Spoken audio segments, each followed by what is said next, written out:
En 1847, une femme fut vendue pour 23 000 $ lors d'une enchère privée à Richmond, en Virginie.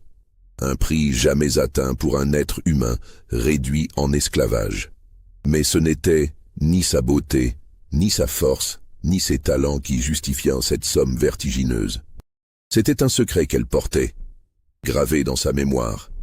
Un secret que 3 hommes parmi les plus puissants de Virginie étaient prêts à payer n'importe quel prix pour obtenir ou détruire à jamais. Avant de poursuivre cette histoire troublante, abonnez-vous à la chaîne et dites-nous en commentaire de quelle ville vous nous écoutez en ce moment. Votre présence compte pour nous. La Virginie des années 1840 représentait le cœur battant de l'économie esclavagiste américaine. Richmond, sa capitale, abritait le plus grand marché aux esclaves du Sud, où transitaient chaque année des milliers d'êtres humains arrachés à leurs familles, vendus comme du bétail. Les maisons de courtage s'alignaient le long de la rue principale, leurs façades austères dissimulant les cages et les chaînes qui retenaient la marchandise humaine en attente de transactions. Dans ce monde régi par une hiérarchie raciale implacable où la couleur de peau déterminait le destin d'une personne dès sa naissance, une femme nommée Céline représentait une anomalie que personne ne pouvait expliquer ouvertement. Âgée d'environ 35 ans selon les estimations, elle avait été élevée dans une plantation isolée du comté de Hanover, propriété d'un certain Josiah Rutherford, homme discret et taciturne qui évitait les cercles sociaux de la haute société virginienne. Céline ne ressemblait en rien aux autres esclaves de la région. Elle parlait un français impeccable, maîtrisait l'anglais avec une diction raffinée que bien des femmes blanches lui enviaient, et possédait une éducation qui dépassait celle de nombreux planteurs.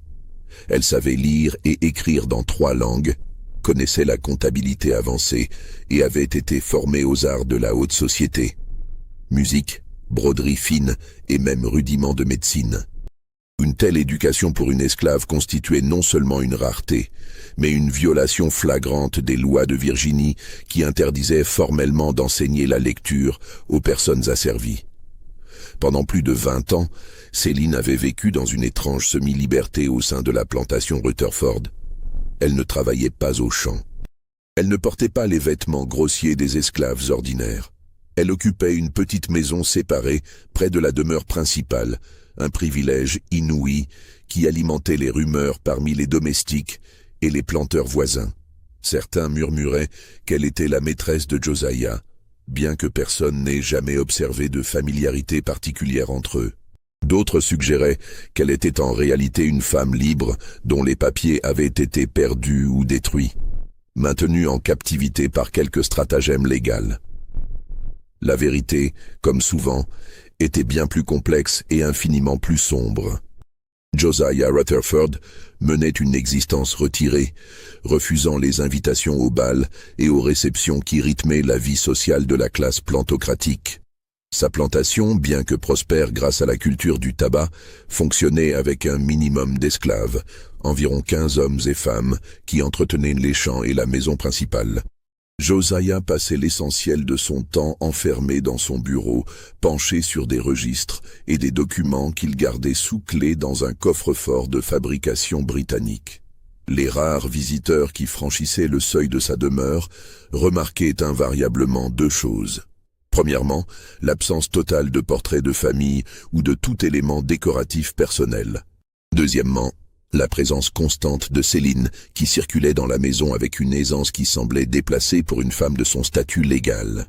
Elle servait le thé avec des gestes précis, participait parfois aux conversations si on lui adressait directement la parole, et se retirait avec une dignité tranquille qui mettait mal à l'aise ceux qui croyaient connaître l'ordre naturel des choses.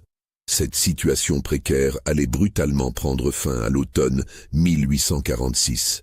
Le 23 octobre 1846, Josiah Rutherford fut retrouvé mort dans son bureau, effondré sur sa table de travail. Le médecin du comté, le docteur Elias Pemberton, conclut à une apoplexie foudroyante, diagnostic commode qui évitait de poser des questions embarrassantes. L'homme avait 58 ans et, selon tous les témoignages, jouissait d'une santé acceptable malgré sa constitution frêle et son teint pâle chronique. La nouvelle de sa mort se répandit rapidement dans le comté, déclenchant une série d'événements qui allaient révéler l'ampleur du mystère entourant sa vie recluse. Josiah n'avait jamais mentionné de famille, ni proche, ni éloigné. Aucun héritier ne se manifesta. Ses affaires devaient donc être liquidées selon les procédures légales de l'État de Virginie, ses biens mis aux enchères pour régler d'éventuelles dettes et transférer le reste au trésor public. C'est le juge Cornelius Hargrove, magistrat respecté du comté de Hanover, qui fut désigné pour superviser la liquidation de la succession Rutherford. Accompagné d'un clerc et du shérif local, il se rendit à la plantation 3 jours après le décès pour dresser l'inventaire des biens. Ce qu'ils découvrirent dans le bureau de Josiah allait transformer une simple procédure administrative en une affaire d'État qui mobiliserait les plus hautes autorités de Virginie. Le coffre-fort, une fois forcé par un serrurier mandaté, contenait une somme considérable en or et en billets de banque, environ 40 000 $, fortune inexplicable pour un planteur de taille moyenne qui ne participait à aucune des spéculations commerciales habituelles. Mais ce n'était pas l'argent qui retint l'attention du juge Hargrove. C'étaient les documents. Des dizaines de lettres soigneusement classées, certaines rédigées en français, d'autres en anglais, portant des cachets de cire aux armoiries inconnues.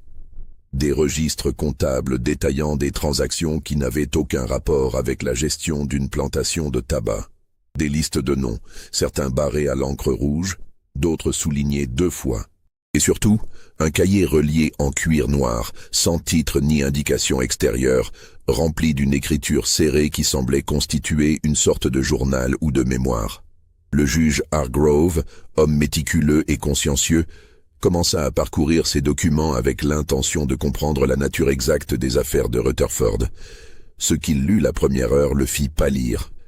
À la fin de la journée, il ordonna au shérif de placer tous les documents sous scellé, interdit formellement au clerc de mentionner quoi que ce soit de ce qu'il avait pu apercevoir, et fit sceller son cheval pour se rendre d'urgence à Richmond.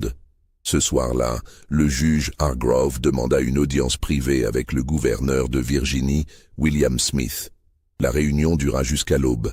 Quand le juge ressortit du manoir du gouverneur, son visage était celui d'un homme qui vient de contempler un abîme dont il ignorait l'existence. Dans les semaines qui suivirent, une série de visiteurs discrets convergea vers la plantation Rutherford. Des hommes en costume sombre, arrivant dans des voitures sans blason, s'enfermant pendant des heures dans le bureau du défunt. Les esclaves de la plantation, terrifiés par ces allées et venues inhabituelles, se tenaient à l'écart, craignant d'être vendus ou punis pour des raisons qu'ils ne comprenaient pas. Céline, pendant ce temps, était confinée dans sa petite maison sous surveillance constante.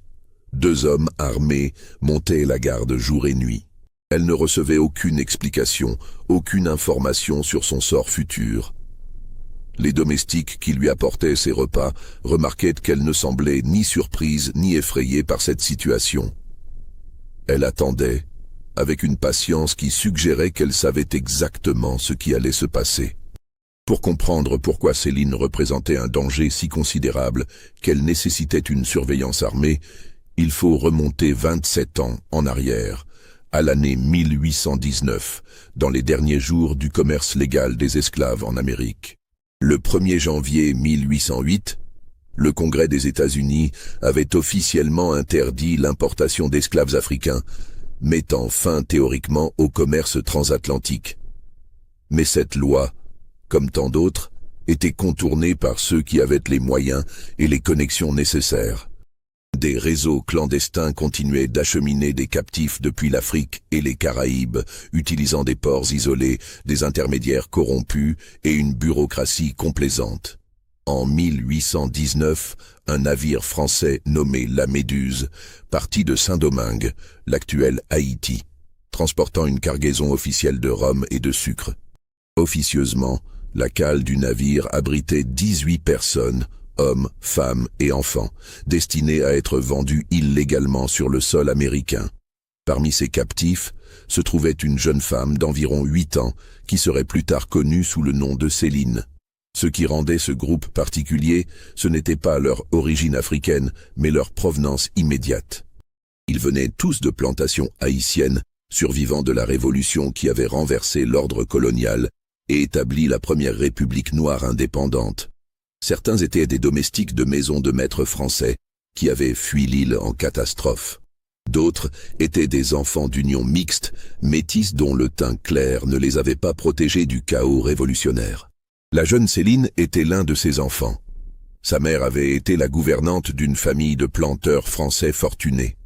Son père, selon les rumeurs recueillies plus tard, aurait été le fils de cette même famille, bien qu'aucun document n'ait jamais confirmé cette filiation. Quand la révolution haïtienne avait atteint son paroxysme, la famille française avait tenté de fuir vers Cuba, emmenant avec eux quelques domestiques fidèles.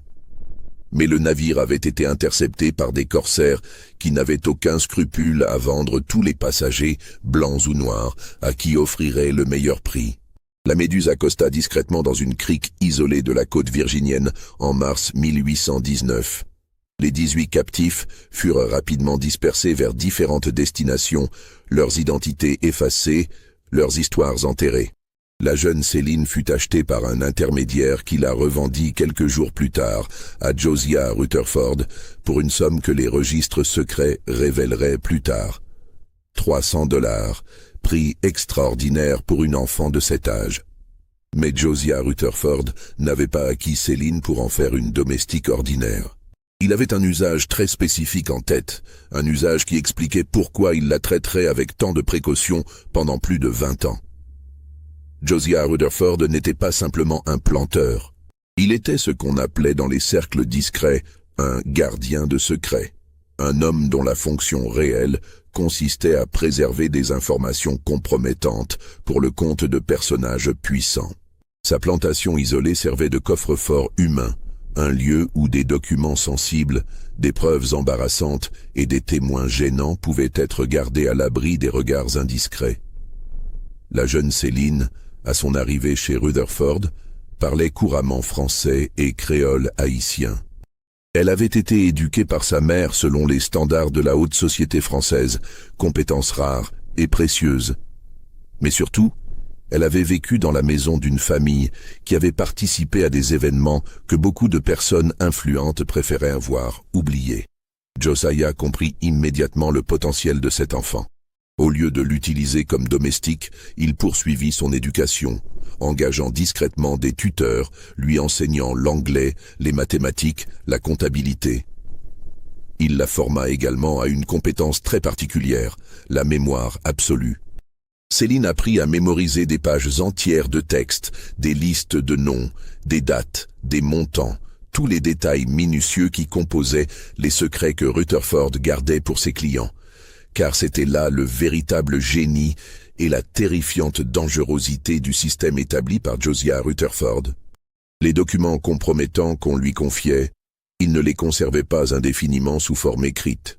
Il les faisait mémoriser par Céline, puis détruisait les originaux. Ainsi, les preuves n'existaient plus sur papier, vulnérables au vol ou à la découverte accidentelle. Elles existaient uniquement dans l'esprit d'une femme légalement réduite en esclavage, sans droit, sans voix, incapable de témoigner devant un tribunal. C'était un système d'une perversité absolue. Utiliser le statut d'esclave, qui niait toute humanité légale, comme le coffre-fort le plus sûr jamais conçu. Pendant 20 ans, Céline avait ainsi accumulé dans sa mémoire un catalogue de secrets qui impliquait certaines des familles les plus respectées de Virginie et au-delà.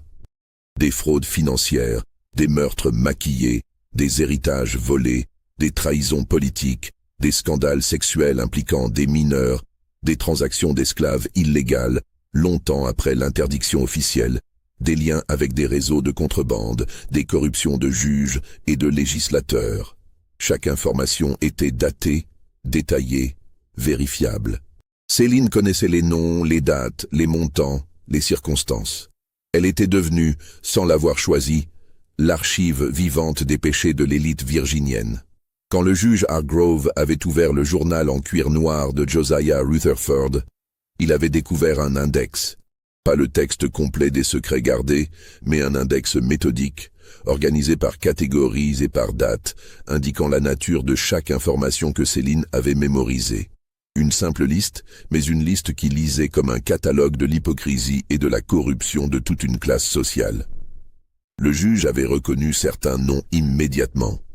Des sénateurs, des juges de la Cour suprême de Virginie, des banquiers, des généraux, des ecclésiastiques de haut rang, tous impliqués dans des affaires qui, si elles étaient révélées, détruiraient non seulement leur réputation personnelle, mais ébranleraient les fondations mêmes de l'ordre social virginien. Plus troublante encore, le journal indiquait que Josiah avait entretenu une correspondance régulière avec 3 hommes en particulier, désignés uniquement par des initiales CT, RB et AS.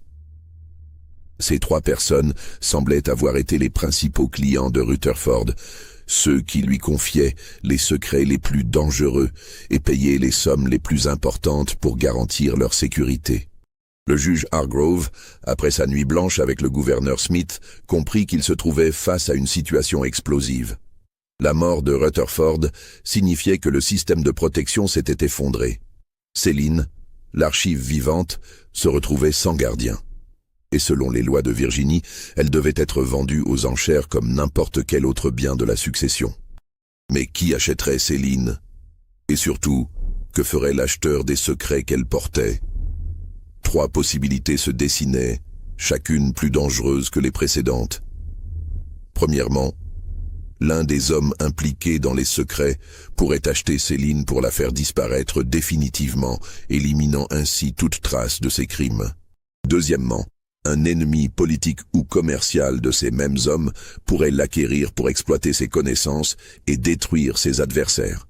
Troisièmement, et c'était le scénario le plus cauchemardesque, Céline pourrait être achetée par quelqu'un qui comprendrait la valeur marchande de ses secrets et établirait un système de chantage à grande échelle.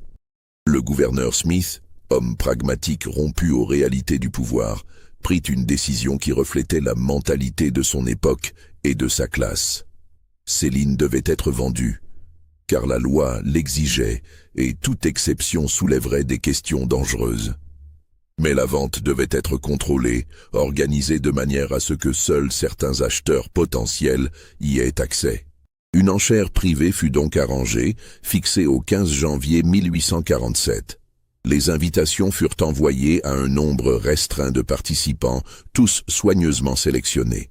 Officiellement, il s'agissait de la vente d'une esclave domestique de qualité exceptionnelle, formée aux arts de la haute société, parlant plusieurs langues, apte à servir dans les maisons les plus raffinées. Aucune mention n'était faite de ses capacités mnémoniques extraordinaires ou des secrets qu'elle détenait. Mais dans les coulisses, dans les salons privés et les bureaux fermés à clé, l'information circulait parmi ceux qui avaient besoin de savoir. Céline, l'archive vivante de Josiah Rutherford, serait vendue, et chacun des hommes dont les secrets résidaient dans sa mémoire devait prendre une décision cruciale. Enchérir pour la contrôler, ou faire confiance à un autre pour protéger leurs intérêts. Les semaines précédant l'enchère furent marquées par une activité fébrile dans les cercles du pouvoir virginien. Des messagers circulaient entre Richmond et les plantations isolées. Des réunions discrètes se tenaient dans des clubs privés. De l'argent changeait de main, des alliances se formaient et se défaisaient. Pendant ce temps, Céline demeurait dans sa petite maison sous surveillance constante. Les gardes avaient reçu des instructions strictes. Personne ne devait lui parler, personne ne devait tenter de lui soutirer des informations. Elle était nourrie, ses besoins essentiels étaient satisfaits, mais elle vivait dans un isolement total. Pourtant, ceux qui l'observaient remarquaient quelque chose d'étrange dans son comportement. Elle ne montrait aucun signe de peur ou d'anxiété. Elle passait ses journées à lire, à coudre, à se promener dans le petit jardin adjacent à sa maison. Parfois, les gardes la voyaient écrire dans un cahier, puis arracher les pages et les brûler dans la cheminée. Elle semblait attendre quelque chose, ou quelqu'un, avec une patience qui suggérait une confiance incompréhensible dans son avenir. Le juge Hargrove, qui visitait régulièrement la plantation pour superviser les préparatifs de la vente, fut suffisamment intrigué pour tenter une conversation avec elle. Un après-midi de décembre, il demanda à être laissé seul avec Céline pendant quelques minutes, provoquant la consternation des gardes qui craignaient d'enfreindre leurs ordres. Assis dans le petit salon de la maison de Céline, le juge l'observa attentivement. Elle lui servit du thé avec des gestes posés, puis s'assit en face de lui, les mains croisées sur ses genoux, attendant qu'il parle. « Vous comprenez ce qui va se passer, je suppose » commença le juge, mal à l'aise face à cette femme dont la dignité tranquille contrastait si violemment avec son statut légal. « Parfaitement » répondit Céline dans un anglais sans accent. « Je vais être vendue. C'est la loi. Vous ne semblez pas inquiète. » Un léger sourire passa sur les lèvres de Céline. « L'inquiétude ne changerait rien à mon sort, monsieur le juge. J'ai appris il y a longtemps à accepter ce que je ne peux pas contrôler. » Le juge Hargrove se pencha en avant. « Monsieur Rutherford vous a confié des informations d'une nature très sensible, des secrets qui concernent des hommes puissants. Ces hommes sont préoccupés par votre situation. »« Ils ont raison de l'être, » dit Céline calmement. « Vous comprenez que l'homme qui vous achètera voudra certainement s'assurer que ses secrets restent secrets. Sans aucun doute, cela pourrait signifier... » Le juge hésita, cherchant ses mots. « Cela pourrait signifier qu'on vous demandera de les oublier. » Céline rit doucement, un son sans humour. « Les oublier, monsieur le juge. Monsieur Rutherford m'a formé pendant 20 ans à ne jamais rien oublier. Ces informations sont tissées dans la trame même de mon esprit. Je ne pourrais pas les oublier même si je le voulais. Et croyez-moi, il y a des nuits où je le souhaiterais ardemment. » Le juge se leva, troublé par cette conversation. « Alors que suggérez-vous » Céline le regarda droit dans les yeux. « Je suggère que les hommes qui viendront à cette enchère réfléchissent très soigneusement à ce qu'ils font. Parce que acheter quelqu'un ne signifie pas contrôler ce qu'il sait. Et tuer quelqu'un pour protéger un secret ne fonctionne que si cette personne est la seule à détenir ce secret. » Ces mots, prononcés avec un calme absolu, glacèrent le sang du juge Hargrove. Il quitta la maison sans ajouter un mot, mais son rapport au gouverneur Smith ce soir-là mentionnait une phrase qui serait répétée dans les réunions secrètes des jours suivants. « Cette femme sait quelque chose que nous ne savons pas. » Les derniers jours précédant l'enchère furent marqués par une série d'événements inquiétants qui suggéraient que la situation échappait au contrôle des autorités. Le 3 janvier 1847, un incendie se déclara mystérieusement dans les archives du comté de Hanover, détruisant plusieurs registres concernant les transactions d'esclaves des 20 dernières années. L'enquête conclut à un accident, une lampe à huile renversée par négligence. Mais le timing était trop parfait pour être une coïncidence. Le 7 janvier, un clerc travaillant pour le juge Hargrove disparut. Il avait été l'un des rares à avoir aperçu certains des documents trouvés dans le coffre de Rutherford. Son corps fut retrouvé 3 jours plus tard, dans les eaux de la rivière James. Le coroner détermina qu'il s'agissait d'une noyade accidentelle, l'homme ayant probablement glissé sur la berge boueuse alors qu'il était ivre. Personne ne mentionna que le clerc était un abstinent notoire qui n'avait jamais touché une goutte d'alcool de sa vie. Le 12 janvier, 3 jours avant l'enchère prévue, un visiteur inattendu se présenta à la plantation Rutherford. C'était un homme âgé, vêtu de noir, voyageant dans une voiture sans marque distinctive. Il demanda à voir Céline et présenta au juge Hargrove, présent ce jour-là, une lettre scellée portant le cachet du gouverneur de Virginie. La lettre autorisait cet homme, identifié uniquement comme Monsieur T, à s'entretenir en privé avec Céline pendant 1 heure maximum, sous surveillance mais hors de portée d'oreille. Le juge Hargrove, bien qu'irrité de cette intrusion dans ses prérogatives, ne pouvait ignorer un ordre direct du gouverneur. Céline reçut Monsieur T dans son petit salon. Les gardes se postèrent à la porte, assez proches pour intervenir en cas d'urgence, mais trop éloignés pour entendre la conversation. Pendant 53 minutes, les 2 personnes parlèrent à voix basse. Parfois, Monsieur T semblait poser des questions auxquelles Céline répondait après une brève réflexion. D'autres fois, c'était Céline qui parlait longuement pendant que son visiteur prenait des notes dans un petit carnet. Quand la rencontre prit fin, Monsieur T quitta la plantation sans faire de commentaires au juge Hargrove. Mais son visage, selon le témoignage des gardes, était celui d'un homme qui venait d'apprendre quelque chose qui bouleversait toutes ses certitudes. Le soir même, le juge Hargrove tenta de questionner Céline sur cette entrevue. Elle refusa poliment mais fermement de révéler quoi que ce soit sur leur conversation.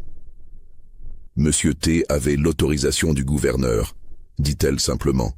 Mes paroles lui appartenaient pendant cette heure, pas à vous. Cette réponse prononcée avec une assurance qui dépassait largement ce qu'on attendait d'une esclave, troubla profondément le juge. Pour la première fois, il se demanda si les hommes qui avaient organisé cette vente avaient vraiment compris à qui ils avaient affaire. La veille de l'enchère, le 14 janvier, une rumeur commença à circuler parmi les domestiques et les esclaves de Richmond. Selon cette rumeur, Céline n'était pas qu'une simple détentrice de secrets.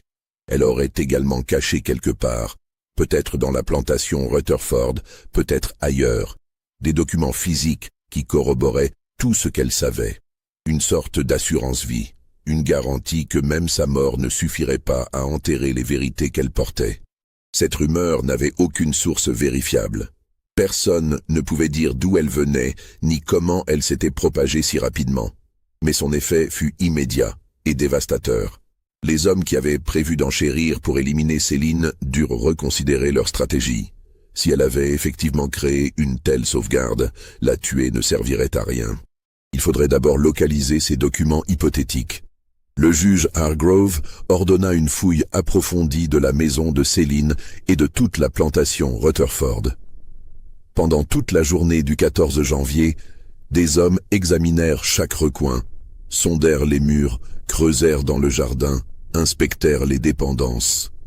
Ils ne trouvèrent rien, pas un seul document, pas une seule cachette. Quand on lui demanda directement si elle avait caché des papiers quelque part, Céline répondit avec un sourire énigmatique. « Vous êtes libre de chercher autant que vous voulez, mais posez-vous cette question. Même si je vous disais la vérité, me croiriez-vous » Donc, si cette histoire vous donne des frissons, n'hésitez pas à laisser un like et à nous dire en commentaire ce que vous pensez qu'il va se passer. Qui achètera Céline ? Et surtout, que va-t-il advenir des secrets qu'elle détient ? Le 15 janvier 1847, par une matinée glaciale où le ciel gris semblait peser sur Richmond comme un couvercle de plomb, l'enchère la plus étrange de l'histoire de la Virginie eut lieu dans une salle privée de l'hôtel Exchange, établissement réputé qui accueillait habituellement les transactions commerciales les plus importantes de la capitale. La salle elle-même avait été choisie avec soin. Située au 3e étage de l'hôtel, elle offrait l'isolement nécessaire pour une transaction que tous les participants préféraient garder discrète. Les fenêtres donnaient sur une cour intérieure plutôt que sur la rue principale, réduisant les risques d'observation indiscrète. Des rideaux épais de velours bordeaux avaient été tirés, filtrant la lumière grise du matin et créant une atmosphère feutrée, presque oppressante. 18 hommes étaient présents, tous blancs, tous richement vêtus dans les costumes sombres qui caractérisaient les gentilshommes de l'époque. Leur visage affichait cette expression de neutralité polie qui caractérise ceux qui ont appris à dissimuler leurs émotions en public. Mais l'observateur attentif aurait pu déceler les signes de tension. Mâchoire serrée, regard furtif vers la porte, mains qui tripotaient nerveusement des cannes ou des montres à gousset. Aucune femme n'assistait à l'événement, comme il était d'usage dans ce genre de transaction. Mais plusieurs domestiques noirs se tenaient le long des murs, servant silencieux chargés de verser du café ou du whisky aux gentilshommes. Leur présence était si habituelle qu'elle devenait invisible, et pourtant certains d'entre eux écoutaient avec une attention que leur maître n'aurait jamais soupçonnée. Le juge Hargrove était assis au premier rang, son visage grave trahissant l'inconfort qu'il ressentait face à cette situation extraordinaire. À sa droite se tenait le gouverneur Smith lui-même, présence inhabituelle qui soulignait l'importance politique de cette vente. 2 représentants du département du Trésor de Virginie occupaient des sièges près de la porte, chargés de superviser la transaction financière et de s'assurer que l'État recevrait sa part de la succession Rutherford. Vers le fond de la salle, 3 hommes attiraient particulièrement l'attention par leur posture rigide et leurs expressions indéchiffrables. Le juge Hargrove les avait identifiés au fil de ses investigations. Celui de gauche, un homme d'environ 55 ans, aux cheveux grisonnants soigneusement peignés, correspondait aux descriptions de C.T., propriétaire d'une des plus vastes plantations de tabac de Virginie et actionnaire majoritaire de la Farmers Bank of Richmond. Au centre, un homme plus jeune, la quarantaine peut-être, au regard perçant et aux manières nerveuses, était probablement R.B., avocat réputé dont la clientèle incluait certaines des familles les plus anciennes de l'État. À droite, un homme corpulent au visage rougeau, qui transpirait malgré le froid de janvier, devait être A.S., négociant en coton qui avait fait fortune dans le commerce triangulaire avant son interdiction officielle. Ces 3 hommes n'échangeaient aucun regard, ne se saluaient pas, feignaient même de ne pas se connaître. Mais ils formaient le cœur de ce rassemblement étrange, les principaux intéressés dans une vente dont l'issue déterminerait le sort de secret qui pouvait détruire leur vie. À 10 heures précises, marquée par la sonnerie lourde de l'horloge de l'hôtel, la porte de la salle s'ouvrit. 2 gardes armés entrèrent d'abord, leur présence inhabituelle provoquant des murmures surpris parmi l'assistance. Puis, Céline parut sur le seuil. Elle portait une robe de laine grise de bonne qualité, simple mais élégante, qui contrastait avec les haillons grossiers que portaient habituellement les esclaves lors des enchères publiques. Ses cheveux étaient coiffés en un chignon soigné, retenu par des épingles simples. Elle ne portait aucun bijou, aucun ornement, mais son maintien était celui d'une dame de la haute société se présentant à un salon plutôt que d'une esclave, sur le point d'être vendue comme du bétail. Cette incongruité n'échappa à personne dans l'assistance. Plusieurs hommes échangèrent des regards perplexes. 1 ou 2 se penchèrent vers leurs voisins pour murmurer des commentaires que l'écho de la salle rendait inaudibles. Céline s'avança d'un pas mesuré vers l'estrade légèrement surélevée qui avait été préparée au centre de la pièce. Les gardes la suivirent, se postant de chaque côté de l'estrade comme des sentinelles.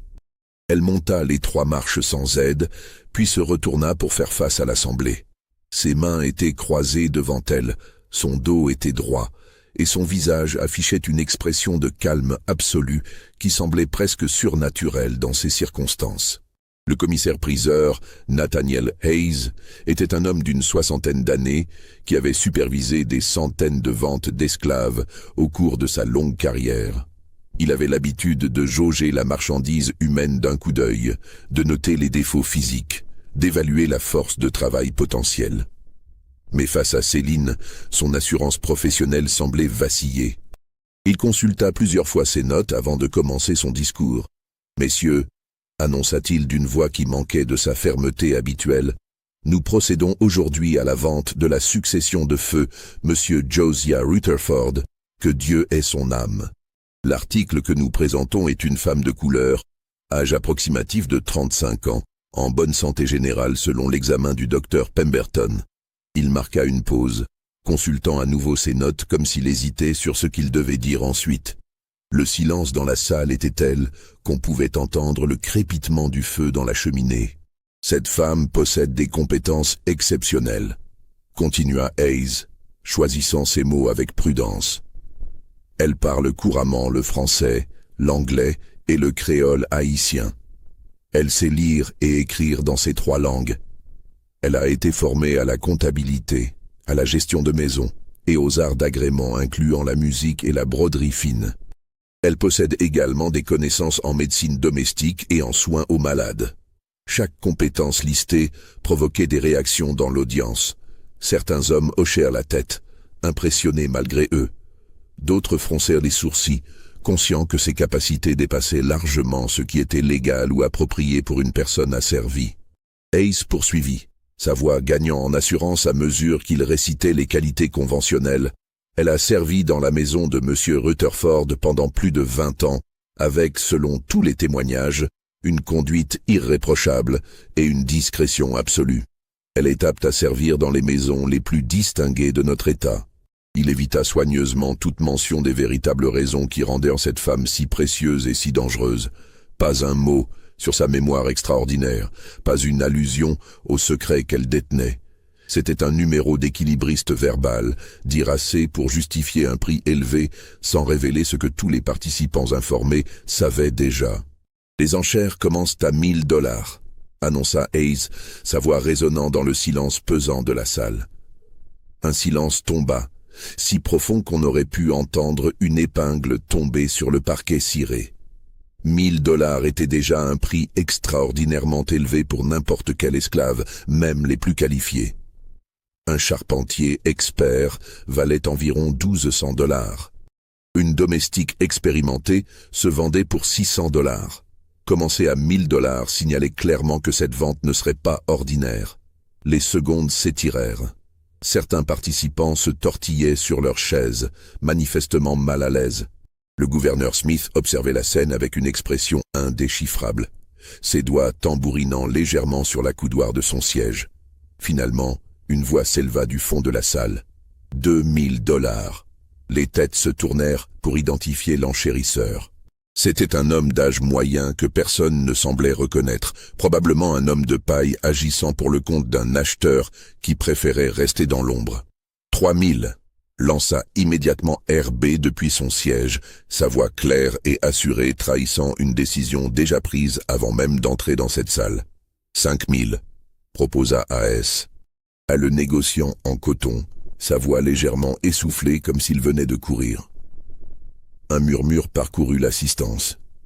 5000 $ pour une esclave était un prix qui dépassait l'entendement. C'était le prix d'une petite plantation avec ses terres et ses bâtiments. C'était 10 fois le salaire annuel d'un médecin établi. Mais les enchères ne faisaient que commencer. 6000, dit calmement un autre participant, un homme dont le juge Hargrove ne connaissait pas l'identité. 7500, surenchérit RB sans hésitation. 10 000, annonça CT pour la première fois, sa voix profonde et posée dominant soudain la cacophonie des offres précédentes. Le silence retomba brutalement. 10 000 $. La somme était si astronomique qu'elle coupait le souffle.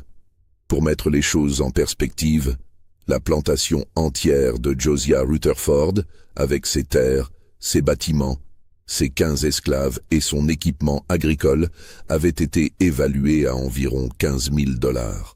CT venait d'offrir les 2/3 de cette somme pour une seule personne. Les enchérisseurs moins engagés commencèrent à se retirer du processus. L'homme de paille qui avait ouvert les enchères à 2000 $ restait silencieux, apparemment ayant atteint la limite de son mandat. D'autres participants, qui étaient venus peut-être par curiosité ou dans l'espoir d'une affaire, réalisaient maintenant qu'ils assistaient à quelque chose qui les dépassait complètement. 12 000, dit AS, sa main tremblant légèrement en s'essuyant le front avec un mouchoir. 15 000, contra RB, sa voix trahissant maintenant une certaine tension. Les prix grimpaient avec une rapidité qui stupéfiait même le commissaire-priseur expérimenté. Nathaniel Hayes avait supervisé des centaines de ventes au cours de sa carrière, mais jamais il n'avait vu une escalade pareille. Il lançait les prix d'une voix de plus en plus mécanique, comme s'il était dépassé par les événements qu'il était censé contrôler. Céline, pendant tout ce temps, demeurait immobile sur son estrade. Elle ne montrait aucune réaction aux sommes vertigineuses qui étaient prononcées, aucun signe de peur ou d'espoir. Son visage était un masque de sérénité qui contrastait violemment avec la tension palpable qui régnait dans la salle. Ses yeux parcouraient lentement l'assemblée, s'arrêtant parfois quelques secondes sur un visage particulier, comme si elle lisait dans les pensées des hommes qui débattaient de son prix. Plusieurs participants la regardaient avec une fascination mêlée d'effroi. Il y avait quelque chose de profondément dérangeant dans son calme, dans sa dignité tranquille face à une situation qui aurait dû l'humilier et la terrifier. C'était comme si elle n'était pas vraiment l'objet de cette transaction, mais plutôt une spectatrice détachée, observant un spectacle dont elle connaissait déjà l'issue. 18 000 $, déclara soudain CT. et sa voix résonnant dans un silence soudain et total. Un murmure collectif parcourut l'assistance, un mélange de stupéfaction et d'incrédulité. 18 000 $. Cette somme dépassait l'entendement, brisait toutes les normes connues du marché des esclaves. Pour mettre les choses en perspective, un travailleur qualifié de l'époque gagnait environ 300 $ par an. 18 000 $ représentaient 60 années de salaire pour un artisan. C'était le prix d'une des plus belles maisons de Richmond. C'était une fortune qui aurait pu assurer le confort d'une famille pendant plusieurs générations. Le gouverneur Smith se pencha en avant sur son siège, son visage trahissant pour la première fois une émotion, l'étonnement pur et simple. Le juge Hargrove ferma brièvement les yeux, comme s'il priait pour que cette folie prenne fin. Le silence qui suivit était si profond qu'on pouvait entendre le tic-tac de l'horloge murale et le bruissement des vêtements des participants qui changeaient nerveusement de position. Les autres enchérisseurs semblaient hésiter, calculant mentalement s'ils pouvaient ou voulaient aller plus loin. A.S. était devenu livide, son visage normalement rougeaud ayant pris une teinte cendreuse. R.B. regardait fixement C.T. comme s'il essayait de déchiffrer les intentions de son concurrent.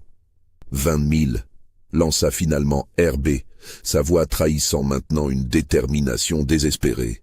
Un autre murmure parcourut la salle. Certains hommes secouaient la tête, incrédules.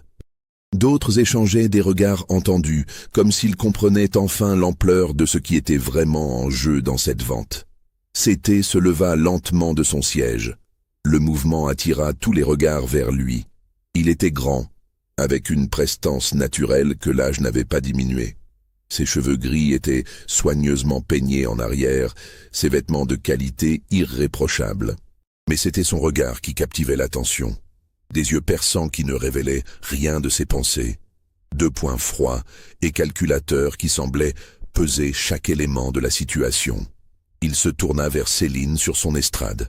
Pendant un long moment, ils se regardèrent en silence, 2 adversaires qui se jaugeaient avant un combat décisif. Puis, C.T. reporta son attention sur le commissaire-priseur. 23 000 $, dit-il d'une voix calme et définitive. C'est mon offre finale.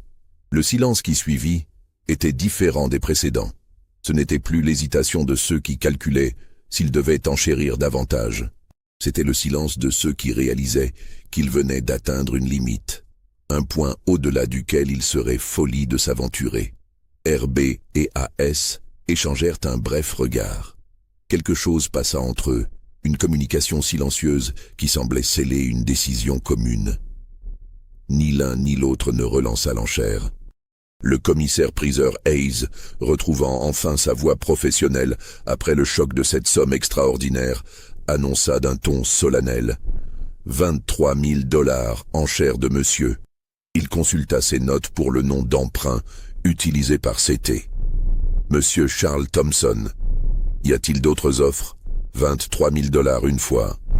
Il marqua une pause, son regard parcourant la salle, donnant une dernière chance aux enchérisseurs potentiels. 23 000 $ 2 fois. Le silence était assourdissant. Personne ne bougeait. Plusieurs hommes retenaient visiblement leur souffle. 23 000 $ 3 fois. Ace leva son marteau, prêt à conclure la vente la plus extraordinaire de sa carrière. C'est à ce moment précis que quelque chose d'extraordinaire se produisit. Céline, qui était restée silencieuse et immobile pendant toute la durée de l'enchère, prit soudain la parole. Sa voix était claire, posée, et portait dans toute la salle sans qu'elle ait besoin de hausser le ton. « Messieurs, dit-elle d'abord en français, puis répétant en anglais, je crois qu'il est de mon devoir de vous informer de certains faits avant que cette vente ne se conclue. » Le commissaire-priseur, choqué par cette violation flagrante du protocole, faillit laisser tomber son marteau. « Silence !» aboya-t-il, son visage devenant cramoisi. « Vous n'avez pas l'autorisation de parler. C'est un outrage aux procédures de cette vente. » Plusieurs hommes dans l'assistance se levèrent d'un bond, indignés par cette transgression inacceptable. Une esclave qui prenait la parole pendant sa propre vente, qui s'adressait directement aux hommes blancs présents sans y avoir été invitée, C'était une violation si grave des conventions sociales que certains participants semblaient ne même pas savoir comment réagir. Mais avant que le chaos ne s'installe complètement, Cété leva une main impérieuse. « Laissez-la parler », ordonna-t-il sèchement, sa voix coupant court à toutes les protestations. Le gouverneur Smith, après une brève hésitation, hocha la tête en signe d'acquiescement. Le commissaire-priseur, pris entre l'indignation et la prudence, se tut. Céline hocha la tête en remerciement vers Cété, un geste d'une politesse incongrue dans ces circonstances, puis elle continua. « Vous êtes ici aujourd'hui parce que vous croyez qu'en m'achetant, vous achèterez le silence. Vous pensez que je suis un problème qui peut être résolu par l'argent ou, si nécessaire, par des moyens plus définitifs. » Elle marqua une pause, son regard parcourant lentement l'assemblée. Plusieurs hommes détournèrent les yeux, incapables de soutenir son regard direct et pénétrant. « Mais vous vous trompez tous, » poursuivit-elle, sa voix gagnant en force. « Monsieur Rutherford m'a effectivement formé à mémoriser vos secrets. Pendant 20 ans, j'ai accumulé dans mon esprit un catalogue de vos crimes, de vos trahisons, de vos corruptions. Je connais les dates, les noms, les montants, les circonstances. Je sais qui a tué qui a volé quoi, qui a trahi qui. Je suis devenu, sans l'avoir choisi, l'archive vivante de vos péchés. » Des protestations indignées fusèrent de plusieurs côtés de la salle. « C'est un scandale !» s'écria quelqu'un. « Elle ment !» hurla un autre. « Faites-la taire immédiatement. » Mais Céline continua, imperturbable. « Mais Monsieur Rutherford m'a également enseigné autre chose, à me protéger. Vous voyez, il savait qu'il allait mourir. Son cœur le trahissait depuis des mois. Nous avons eu le temps, lui et moi, de prendre certaines dispositions. » Elle laissa ces mots résonner dans la salle, puis reprit. « Avant sa mort, dont j'ai été informé 3 jours avant qu'elle ne survienne, car il avait prévu avec précision quand son cœur céderait définitivement, nous avons créé un système de protection. J'ai confié à 3 personnes différentes, dans 3 villes différentes de cet État, des parties de ce que je sais. Ces 3 personnes ne se connaissent pas entre elles. Elles ignorent même l'identité les unes des autres. Un homme dans l'assistance se leva brusquement, son visage déformé par la rage et la peur. « C'est une ruse !» cria-t-il. « Elle bluffe, elle invente tout cela pour se protéger. » Céline tourna son regard vers lui. Son visage resta parfaitement calme, mais quelque chose dans ses yeux fit reculer l'homme. « Monsieur Bartholomew, » dit-elle d'une voix douce mais audible par tous, « vous étiez impliqué dans la disparition mystérieuse du sénateur Wickham en 1832. Le sénateur avait découvert votre participation dans un réseau de contrebande d'esclaves depuis Cuba. Il vous a confronté le 17 septembre de cette année, dans votre bureau de Williamsburg. Vous l'avez frappé avec un tisonnier en cuivre. Son corps a été jeté dans la rivière York, lesté de pierres. 3 témoins ont été payés pour confirmer qu'il s'était noyé accidentellement après avoir bu. Voulez-vous que je continue? Ici, devant tous ces témoins? » L'homme appelé Bartholomew devint livide. Ses jambes semblèrent se dérober sous lui, et il se rassit brutalement, son corps secoué de tremblements. Personne dans la salle ne parlait plus. Le silence était devenu absolu, total, écrasant. Céline reprit, s'adressant maintenant à l'ensemble de l'assemblée. « Chacune des 3 personnes à qui j'ai confié une partie de ces informations a reçu des instructions précises. Si quelque chose m'arrive, si je disparais, si je meurs dans des circonstances suspectes, ou même si je ne donne pas signe de vie à intervalles réguliers que nous avons établis, elles doivent remettre ces informations à des journaux, à des juges qui ne sont pas impliqués dans vos affaires, et à des membres du Congrès que nous avons soigneusement sélectionnés. » Elle fit quelques pas sur l'estrade, ses mouvements lents et délibérés captivant l'attention de tous. De plus, M. Rutherford et moi avons créé un système de déclenchement multiple. Certaines informations sont déjà dans des enveloppes scellées, déposées chez des notaires dans 3 villes différentes, avec des instructions de les ouvrir à des dates futures spécifiques, sauf si je me présente personnellement pour les récupérer. Si vous me tuez aujourd'hui, demain ou dans 10 ans, ces enveloppes seront ouvertes. Vos secrets seront révélés. Vos vies seront détruites. Le juge Hargrove se leva, essayant de reprendre le contrôle de la situation qui échappait complètement à toute autorité. « Cette vente doit être suspendue immédiatement », déclara-t-il d'une voix forte. « Nous devons vérifier ces allégations, mener une enquête approfondie. » Mais c'était l'interrompit d'un geste. « Non, dit-il fermement. La vente continue. Mon offre tient. 23 000 $. Le gouverneur Smith se pencha vers le juge et lui murmura quelque chose à l'oreille. Hargrove hésita, puis se rassit lentement, manifestement en désaccord, mais contraint de céder face à l'autorité supérieure. Céline regardait maintenant CT directement. « Vous comprenez ce que je viens de dire ?» demanda-t-elle, sa voix portant une nuance qui aurait pu être de la curiosité ou du défi. « Parfaitement, » répondit CT, soutenant son regard sans ciller. « Vous avez construit un château de cartes d'assurance mutuelle. Si c'est vrai, tuer vous devient inutile. Si c'est faux, nous ne pouvons pas prendre le risque de le découvrir de la manière dure. Dans les deux cas, votre survie devient nécessaire. » C'est brillamment pensé. Un léger sourire passa sur les lèvres de Céline. Monsieur Rutherford était un excellent professeur. Le commissaire-priseur, complètement dépassé par les événements, mais conscient qu'il devait terminer la procédure, reprit son marteau d'une main tremblante. « La vente continue, bégaya-t-il. 23 000 $. Y a-t-il d'autres enchères ?» Le silence. Personne n'osa surenchérir. RB et AS restaient immobiles, leur visage exprimant un mélange de rage impuissante et de résignation forcée. 23 000 $ une fois, deux fois, trois fois, récita Hayes d'une voix mécanique. Adjugé à M. Charles Thompson pour la somme de 23 000 $.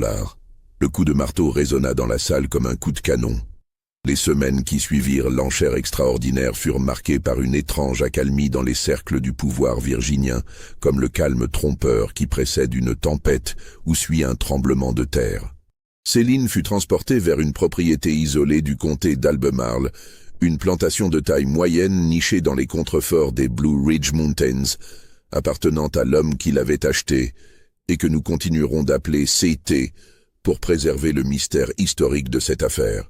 Le voyage depuis Richmond prit 3 jours par des routes boueuses et des chemins de traverse. Céline voyageait dans une voiture fermée, relativement confortable pour l'époque, accompagnée de 2 gardes qui avaient reçu des instructions strictes, la traiter avec respect, répondre à ses besoins raisonnables, mais ne jamais la perdre de vue. Ils s'arrêtaient dans des auberges modestes où Céline recevait une chambre séparée, mangeait des repas décents et bénéficiait d'un traitement qui aurait paru extraordinaire pour n'importe quel observateur habitué à voir comment les esclaves étaient habituellement transportés. Contrairement à ce qu'on aurait pu attendre après les révélations dramatiques de l'enchère, Céline ne fut pas confinée dans des conditions de captivité brutale. La propriété de Cité, connue localement sous le nom de Belmont Estate, était une exploitation prospère d'environ 500 acres, cultivée principalement en blé et en tabac. La maison principale, une construction géorgienne sobre mais élégante, dominait une vallée où serpentait un affluent de la rivière Rivanna. Céline reçut une petite maison séparée sur la propriété, similaire à celle qu'elle avait occupée chez Rutherford. C'était une construction en bois de 2 pièces, avec une cheminée en pierre, des fenêtres avec de vrais carreaux de verre et un petit porche couvert. L'intérieur était simplement mais confortablement meublé. Un lit avec un vrai matelas de plumes, une table et des chaises, une étagère pour les livres, un coffre pour les vêtements. Elle avait accès à une bibliothèque substantielle, cadeau de C. T qui comprenait apparemment que garder l'esprit de Céline occupé était préférable à la laisser ruminer dans l'oisiveté. Du matériel d'écriture lui fut fourni sans restriction. Papier, encre, plumes de qualité. CT ne demanda jamais ce qu'elle écrivait, et Céline ne proposa jamais de le montrer.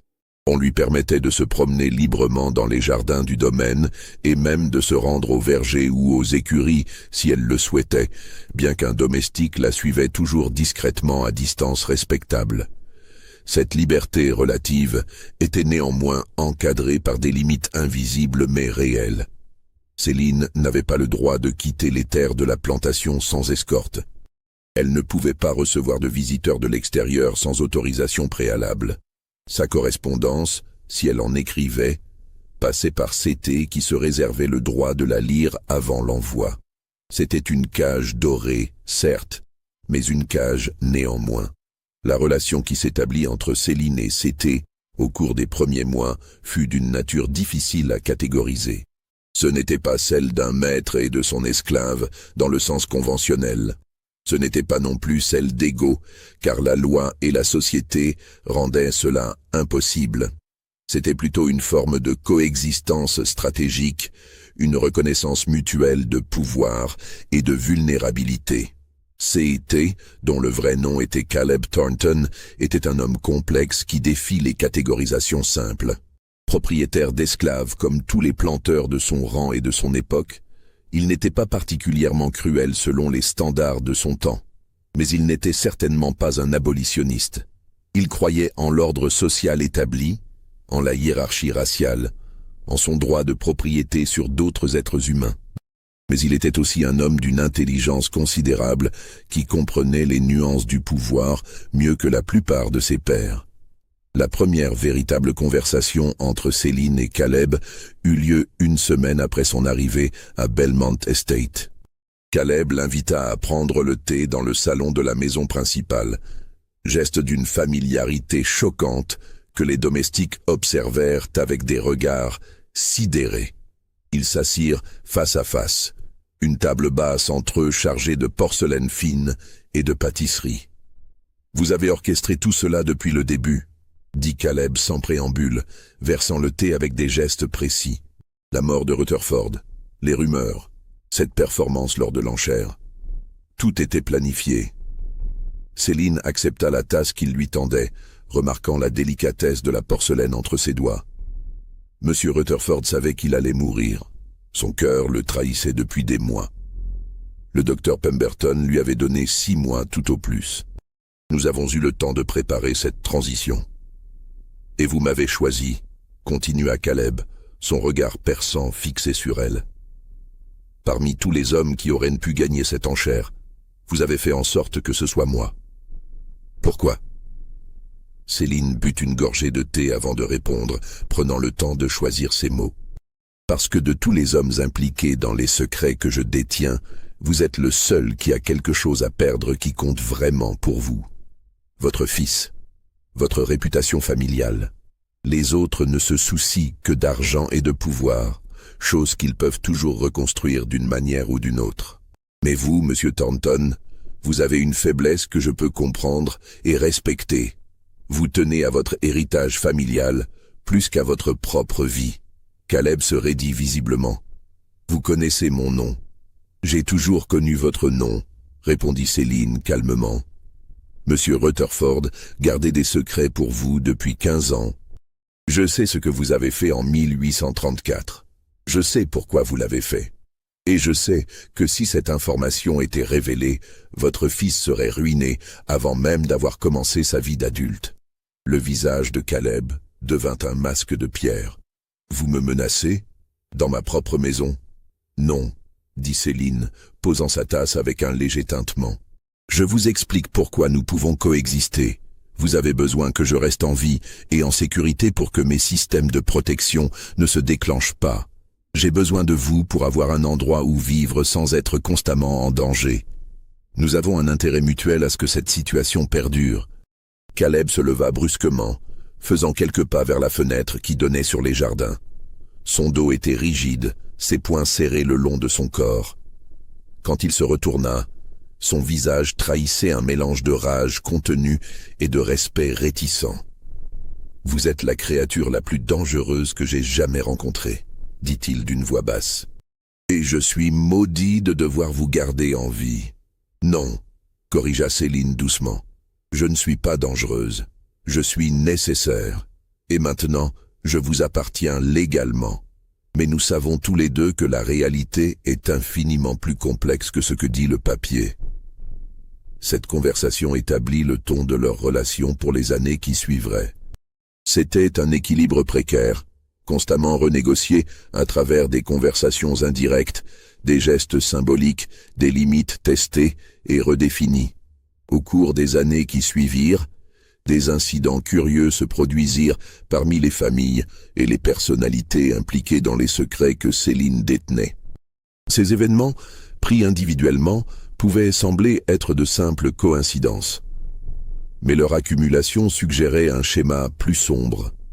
En 1848, un juge connu pour avoir accepté des pots de vin pour acquitter des propriétaires d'esclaves accusés de meurtre prit soudainement une retraite anticipée. Il cita des raisons de santé, bien que personne n'eût remarqué de maladie particulière. Il se retira dans une petite propriété rurale et n'apparut plus jamais dans les cercles du pouvoir. Sa famille rapporta qu'il avait reçu une lettre, qu'il l'avait lue en privé, puis qu'il était resté enfermé dans son bureau pendant 2 jours avant d'annoncer sa décision. En 1850, un banquier qui avait bâti sa fortune sur des transactions d'esclaves illégales, longtemps après l'interdiction officielle, fit une donation massive et inexplicable de $10 000 à une société abolitionniste du Massachusetts. L'acte stupéfia son entourage et provoqua un scandale considérable dans les cercles esclavagistes de Richmond. L'homme refusa de s'expliquer, disant simplement qu'il suivait les conseils de sa conscience. 3 mois plus tard, il vendit toutes ses propriétés en Virginie et déménagea avec sa famille dans l'Ohio, État libre. En 1852, un homme politique ambitieux qui aspirait au poste de gouverneur de Virginie et qui était le favori dans une élection qu'il était pratiquement certain de remporter, retira mystérieusement sa candidature 2 semaines avant le vote. Il prétexta des raisons familiales qui nécessitaient toute son attention. Des rumeurs circulèrent selon lesquelles il avait reçu la visite d'un messager inconnu, qu'il s'était entretenu pendant 1 heure et qu'il avait annoncé sa décision le soir même. L'homme quitta ensuite la politique et ne fut plus jamais vu en public. En 1855, un négociant en coton particulièrement prospère, qui avait des liens documentés avec des réseaux de contrebande d'esclaves cubains, fut retrouvé mort dans son bureau. Le coroner conclut à un suicide par empoisonnement à l'arsenic. Une lettre fut découverte près de son corps, dans laquelle il confessait ses crimes et exprimait des remords pour les souffrances qu'il avait causées. Cette lettre fut publiée dans plusieurs journaux, ruinant la réputation de sa famille et forçant la saisie de ses biens pour dédommager certaines de ses victimes. Ces événements n'étaient peut-être que des coïncidences. Ou peut-être était-il le résultat de suggestions discrètes, de lettres anonymes dont le contenu était suffisamment précis et vérifiable pour terroriser leurs destinataires, de conversations privées où certaines informations étaient partagées pour encourager des changements de comportement drastiques. Céline ne commenta jamais ces incidents.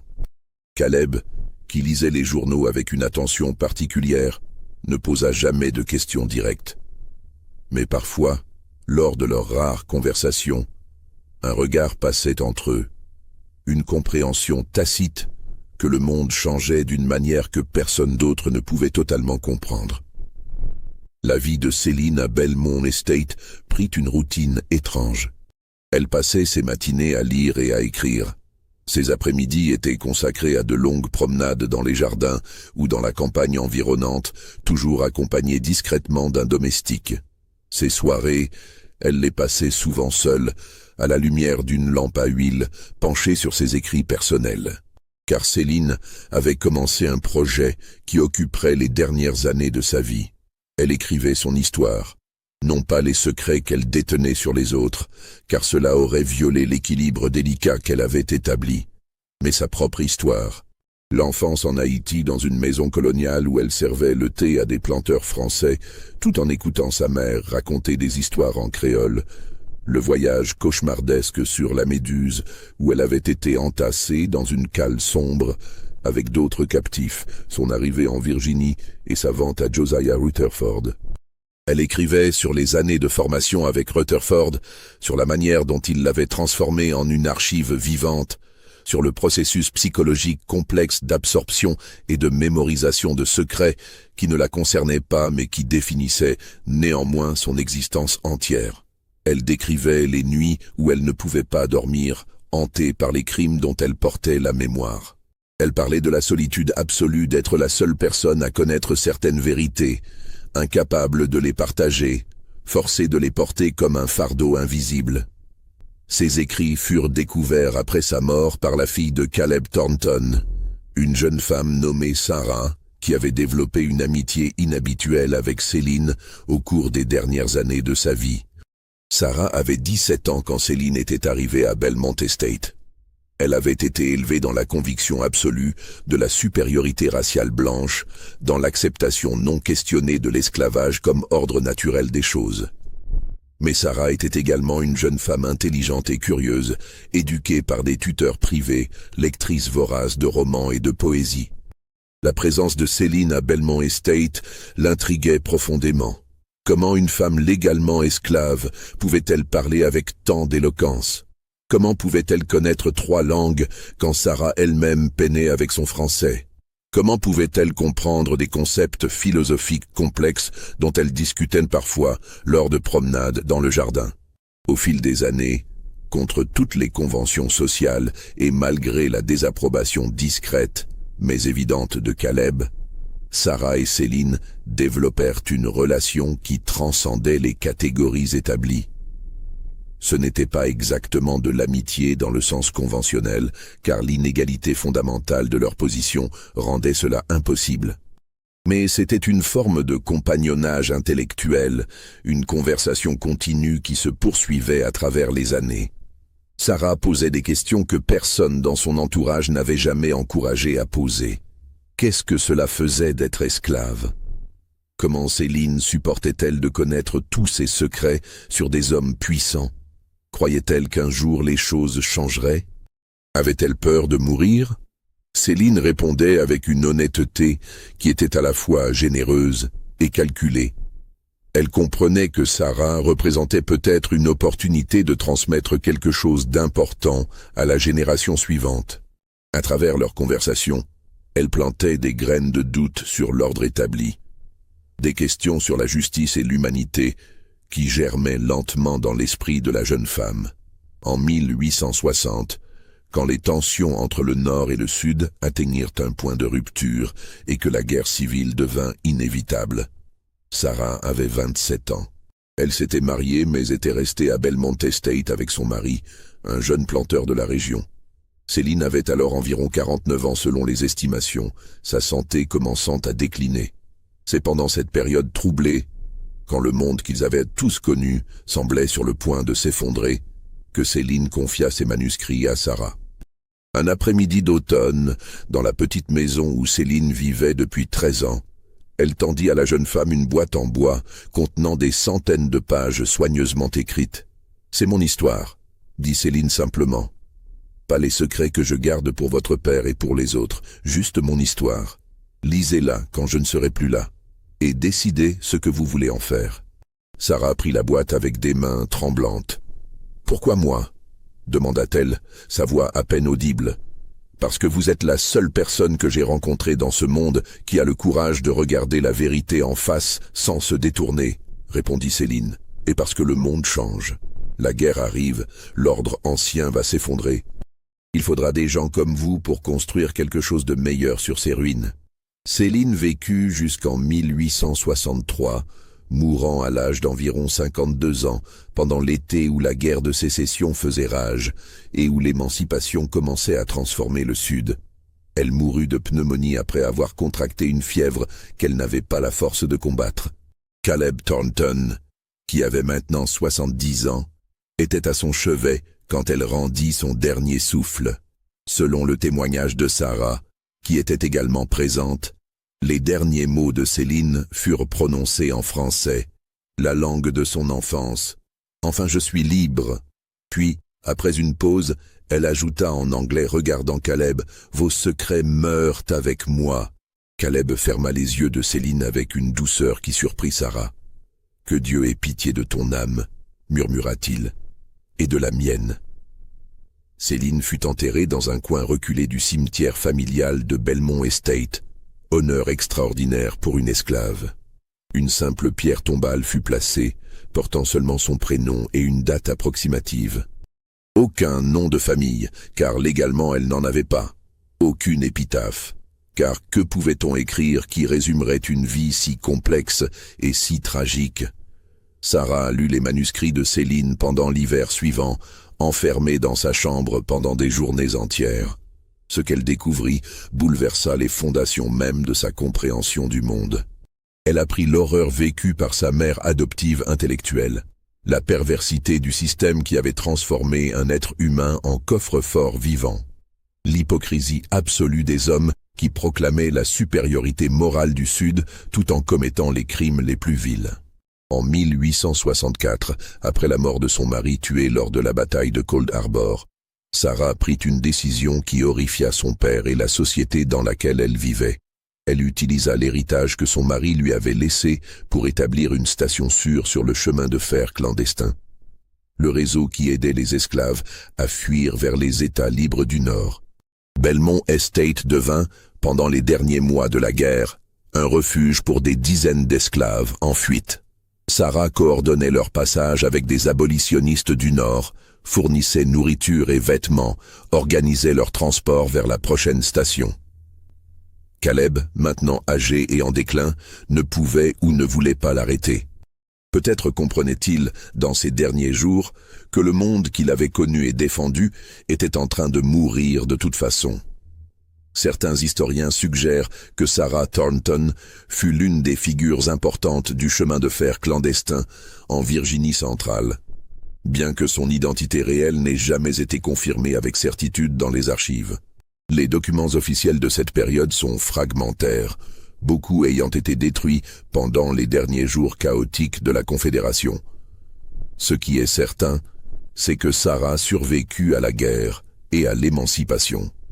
Elle vécut jusqu'en 1890, consacrant le reste de sa vie à l'éducation des anciens esclaves et à la défense de leurs droits civiques pendant la période tumultueuse de la Reconstruction.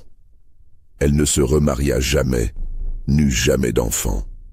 Belmont Estate fut vendu après sa mort, ses biens liquidés, sa fortune dispersée.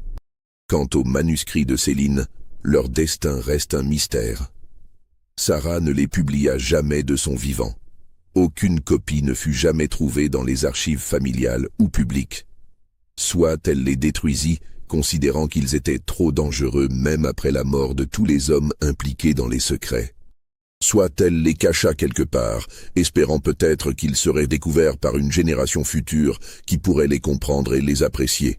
Mais l'élément le plus troublant de cette histoire, la question qui hante encore ceux qui s'y intéressent, reste celle-ci.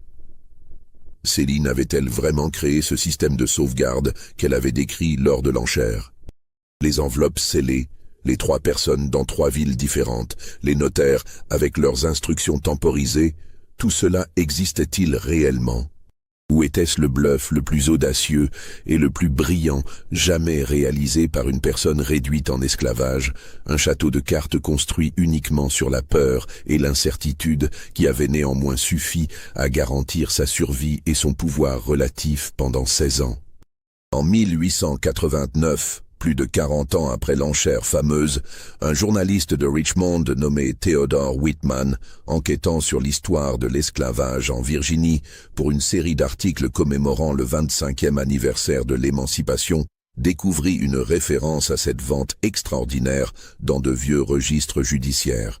Intrigué par le prix exorbitant de 23 000 $ payé pour une seule esclave, il commença à chercher plus d'informations. Il trouva très peu. Les documents concernant la succession Rutherford avaient mystérieusement disparu des archives du comté de Hanover. Un incendie avait détruit une partie des registres en 1865, pendant les derniers jours chaotiques de la guerre, mais Whitman soupçonnait que certains documents avaient été retirés bien avant cela. Les personnes qui avaient assisté à l'enchère étaient toutes mortes ou introuvables.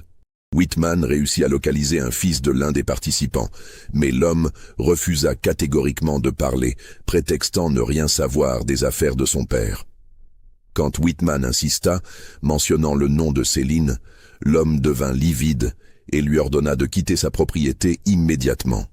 Whitman se rendit à Belmont Estate, maintenant propriété d'un fermier qui avait acheté les terres après la mort de Sarah Thornton.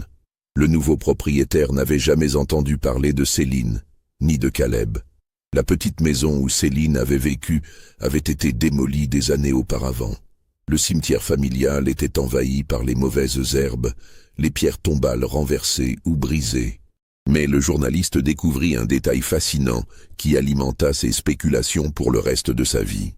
En 1868, 5 ans après la mort de Céline, 3 notaires différents dans 3 villes distinctes de Virginie, Richmond, Charlottesville et Fredericksburg, avaient signalé presque simultanément, à quelques semaines d'intervalle, la découverte d'enveloppes scellées dans leur coffre-fort, portant des dates d'ouverture qui étaient désormais dépassées.